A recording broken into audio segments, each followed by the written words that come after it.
Granny prayed the rosary, Pa drank whiskey. This last overdose, combined with his already severe and untreated mental illness, erased any lingering hope that he might someday be able to live anything approximating a normal life. The skits and the addiction, proverbial chicken and egg, had swallowed the man. He was 26 years old.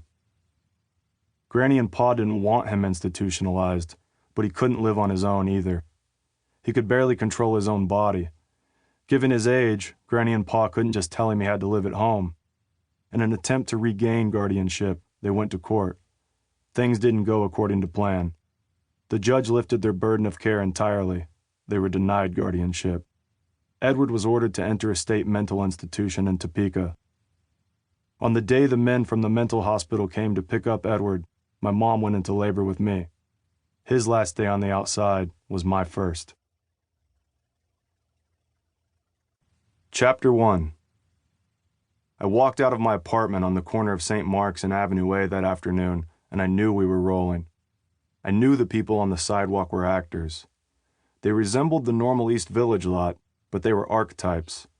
The skaters were all wearing DC shoes and expensive skinny Levi's. The construction workers' boots were too worn, their accents too Brooklyn thick. And what kind of girl wears Louboutins in this neighborhood? Even the homeless people were a little too attractive. And when I looked closely, I could tell their face tattoos were actually professional makeup jobs. It made sense. I'd spent the whole summer doing stand-up and writing a TV pilot with the producer, a new friend with major connections whom I'd met at an open mic. He'd assured me that he had access to anyone we wanted to work with in Hollywood. And earlier in the week, we'd met with an MTV producer who'd expressed interest. Now, a few days later, I found myself in a real-life audition. The producer's approach was genius. Just let me do what I do, interact with the common folk, and get it all on film. It was up to me to make the show work. All the production assistants were doubling as extras, their foot traffic directing me from one scene to the next. The herd steered me toward Tompkins Square Park at the end of my block. I couldn't believe how well they'd cast generic old man on park bench. In comedy, it's the little details and cameos that separate good from great, after all. I knew the old man should be my first mark, so I approached him immediately. I said hello. He looked nervous but returned the greeting. I grabbed his bike with the intention of taking it for a few laps. "No!" he shouted as he yanked it away. The old man had some chops. Figuring our scene was up, I sprinted east toward the dog park and hurdled the fence. Before popping back out at the end of the dog run, I dropped down on all fours to gallop with the pack. Any minor doubts that we were shooting were eliminated when Daniel Day-Lewis power walked across the basketball court. He was dressed in full Gangs of New York regalia, top hat, coat, and long waxed mustache. The producer knew he was my favorite actor and must have convinced him to make a cameo just for the hell of it. Day-Lewis, a legendary practical joker, must have done it for free, because we certainly couldn't afford him.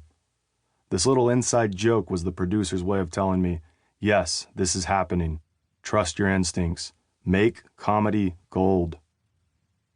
On the corner of Houston and First Avenue, knowing the streets had been closed off for me and the cars were piloted by professional drivers, I sprinted across the intersection, narrowly avoiding several taxis as they braked and swerved. The ratio of yellow cabs to regular commuters was about 70-30, closely approximating the real split in New York, but slightly inflated on the taxi end, since it made for a good visual. I trespassed into one of the Lower East Side's public housing buildings. Like many of the places I'd been that day, the inside of the projects looked so authentic that it had to be artificial, a caricature of itself. Do people really leave the doors to their apartment open while their shitty televisions blare into the hall? Is mommy really cooking up some Puerto Rican food on that 2-burner hot plate? What's next? A guy in a dirty wife beater drinking malt liquor and screaming on the fire escape? These must be establishing shots, designed to show the audience that yes, we were actually shooting in New York, the non-Friends version. I walked out of an emergency exit and set off the alarm. Down the block from the projects was a park with a mini AstroTurf soccer field. Rec league players passed the ball around. Their game was about to kick off. Perfect. I'd played soccer in college. I sprinted onto the field, ushered the keeper aside, and started yelling at the players. Have one,